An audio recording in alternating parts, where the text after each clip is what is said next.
வணக்கம் நண்பர்களே. இயற்கை நமக்கு கொடுத்துள்ள பல அற்புதமான பழங்கள்ல ஒன்றுதான் நாவல் பழம். கருப்பு நிறத்துல கண்ணை கவரும் இந்த சிறிய பழம் சுவையில் இனிப்பும் துவர்ப்பும் கலந்த ஒரு தனித்துவமான அனுபவத்தை தருது. பலர் நாவல் பழத்தை சர்க்கரை நோயாளிகளின் நண்பன் என்று அழைக்கிறார்கள். ஆனா இந்த நாவல் பழத்தை எல்லாரும் எவ்வளவு சாப்பிட வேண்டும்? எல்லாரும் சாப்பிடலாமா? அதிகமா சாப்பிட்டா என்ன நடக்கும்? யாரெல்லாம் இந்த நாவல் பழத்தை சாப்பிடக்கூடாது? இன்னைக்கு இந்த வீடியோல நாவல் பழத்தோடைய மருத்துவ நன்மைகள், அறிவியல் ஆதாரங்கள், சரியான பயன்பாடு முறைகள் மற்றும் பக்க விளைவுகளை பற்றி விரிவா பார்க்க போறோம். வீடியோவை முழுமையா பாருங்க. ஏன்னா கடைசியில் நாவல் பழத்தை எந்த நேரத்தில் சாப்பிட வேண்டும் என்பதையும் நம்ம தெளிவா சொல்ல போறோம். ஸோ இந்த ஒரு வீடியோ உங்களுடைய ஆரோக்கியத்திற்கு மிகவும் பயனுள்ள ஒரு வீடியோவாக இருக்கும். ஸோ வீடியோவை ஸ்கிப் பண்ணாம பாருங்க. உங்க வாழ்க்கைய மாற்றக்கூடிய ஒரு வீடியோவாக இருக்கும். உங்கள் ஆரோக்கியம் உங்கள் கையில் தான்.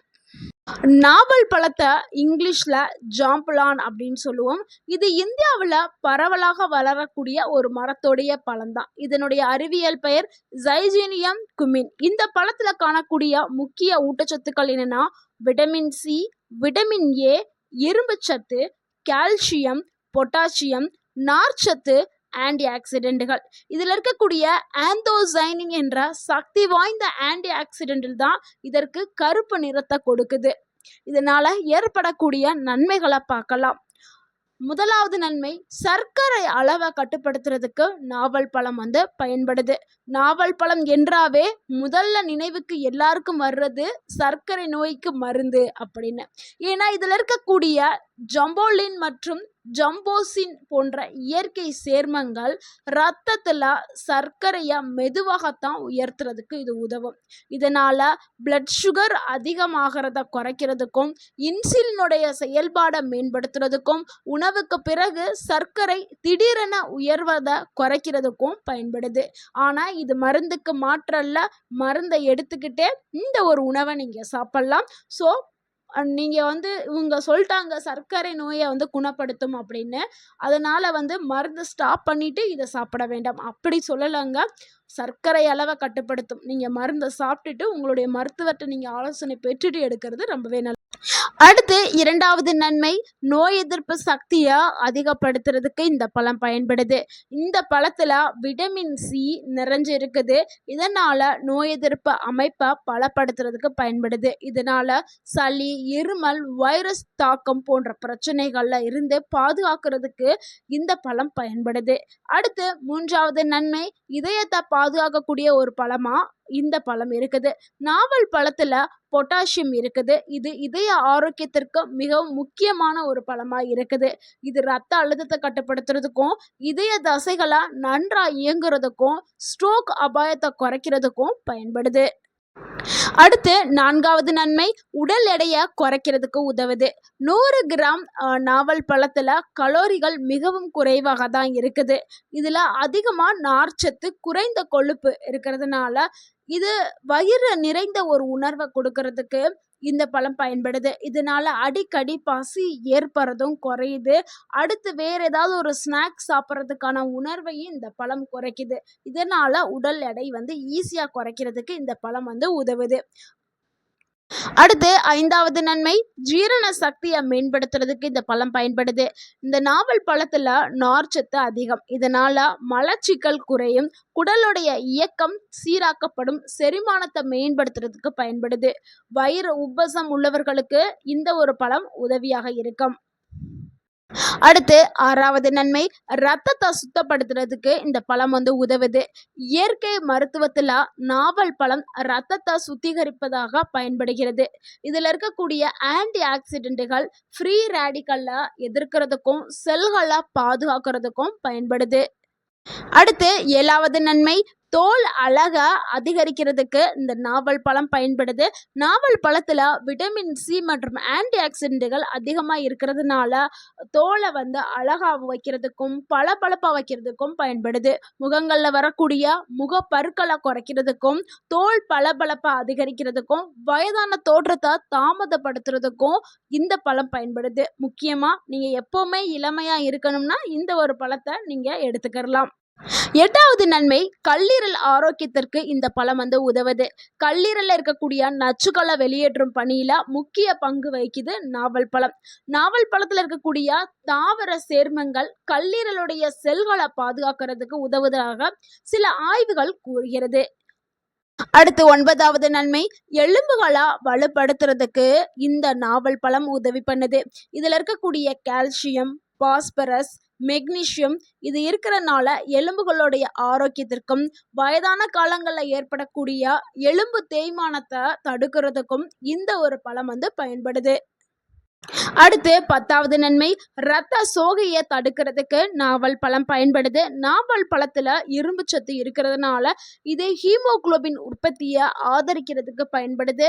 இதனால உடல் சோர்வு, தலை சுற்றுதல், மயக்கம், காலையில் எந்திரிக்கும் போது வரக்கூடிய டயர்ட்னஸ் இது எல்லாத்தையுமே சரி பண்ணுறதுக்கு நாவல் பழம் பயன்படுது. அடுத்து நாவல் பழத்தோடைய விதைகளுடைய நன்மைகளை பார்த்துடலாம். நாவல் விதை பொடி வந்து பாரம்பரியமாகவே மருத்துவத்தில் பயன்படுத்தப்பட்டு வருது. சில ஆய்வுகளின்படி இது பிளட் சுகரை வந்து கட்டுப்படுத்துறதுக்கு பயன்படுது, ஜீரணத்தை மேம்படுத்துறதுக்கு பயன்படுது.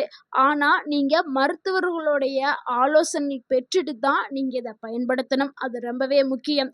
ஏன்னா ஒவ்வொருத்தவங்களுடைய உடல்வாகும் ஒவ்வொரு மாதிரி இருக்கும். ஸோ மருத்துவருடைய ஆலோசனைப்படி பயன்படுத்துறதா நல்லது. நாவல் பழத்தோடைய ஆபத்துகளை பார்த்துடலாம். யாரெல்லாம் ரொம்ப கவனமாக இருக்க வேண்டும் அப்படிங்கிறதையும், இந்த பகுதி தான் ரொம்பவே முக்கியமான பகுதி. ஆபத்து 1, அதிகமாக சாப்பிட்டா ஹைப்போகிளைசிமியா அப்படிங்கிற ஒரு பிரச்சனை ஏற்படும். ஏற்கனவே சர்க்கரை மருந்து எடுத்துக்கொண்டுட்டு இருக்கவங்க அதிக அளவில் நாவல் பழத்தை சாப்பிட்டா இரத்த சர்க்கரை மிகவும் குறையலாம். இதனால ஏற்படக்கூடிய அறிகுறிகள் தலை சுற்றுதல், நடுக்கம், அதிக வியர்வை. ஸோ இதை நீங்கள் கவனித்து தான் எடுக்கணும். அடுத்து ஆபத்து 2, வயிற்றுக்கு பிரச்சனை. அளவுக்கு மீறி சாப்பிட்டால் வயிற்று வலி, அமிலத்தன்மை, மலச்சிக்கல் ஏற்படலாம். அடுத்து ஆபத்து 3, அலர்ஜி. சிலருக்கு தோல் அரிப்பு, வீக்கம், சுவாச சிரமம் போன்ற அலர்ஜி அறிகுறிகள் வரலாம். அடுத்து 4வது ஆபத்து, வெறு வயிற்றில் அதிகமாக சாப்பிடவே கூடாது. வெறு வயிற்றில் அதிகமாக சாப்பிடுவது வயிற்றில் எரிச்சல், குமட்டல் இது எல்லாத்தையுமே ஏற்படுத்தலாம். அடுத்து 5வது ஆபத்து, அறுவை சிகிச்சைக்கு முன் கவனம். சிலரெல்லாம் வந்து அறுவை சிகிச்சைக்கு திட்டமிட்டிருப்பாங்க.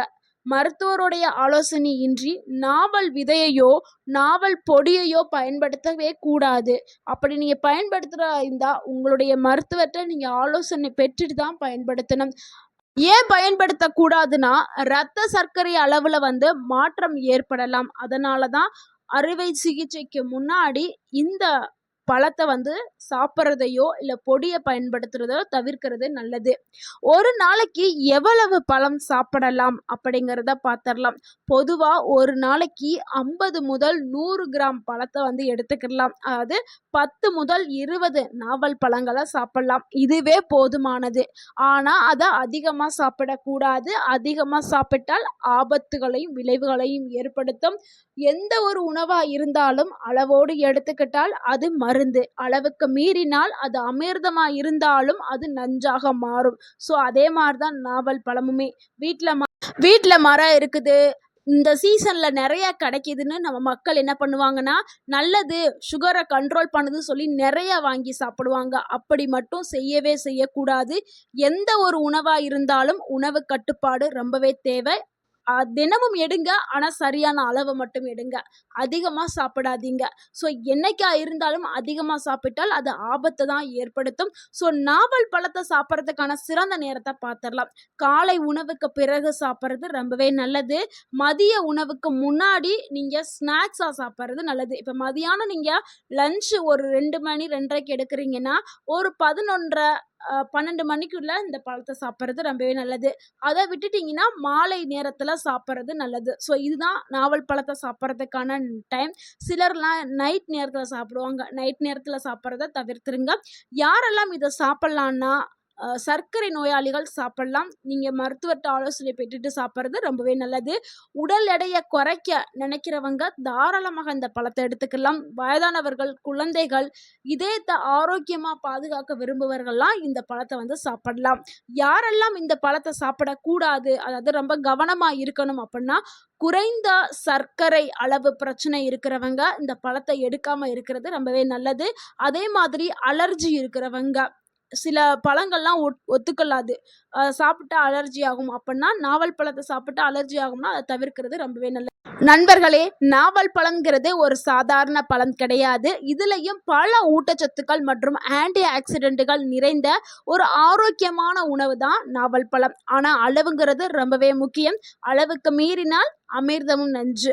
ஸோ இதை ஞாபகத்தில் வச்சுக்கிறோங்க. சரியான அளவில் சாப்பிட்டீங்கன்னா உங்கள் உடலுக்கு பலவிதமான நன்மைகள் கிடைக்கும். இந்த தகவல் உங்களுக்கு பயனுள்ளதாக இருந்திருந்தால் இந்த வீடியோக்கு ஒரு லைக் பண்ணுங்கள். இந்த வீடியோவை உங்களுடைய ஃப்ரெண்ட்ஸ் அண்ட் ஃபேமிலிக்கு ஷேர் பண்ணுங்கள். மறக்காமல் நம்ம சேனலை சப்ஸ்கிரைப் பண்ணுங்கள், சப்போர்ட் பண்ணுங்கள், கமெண்ட் பண்ணுங்கள். தேங்க்யூ ஃபார் வாட்சிங் அண்ட் வாழ்க வளமுடன். உங்கள் ஆரோக்கியம் உங்கள் கையில்தான். நன்றி, வணக்கம்.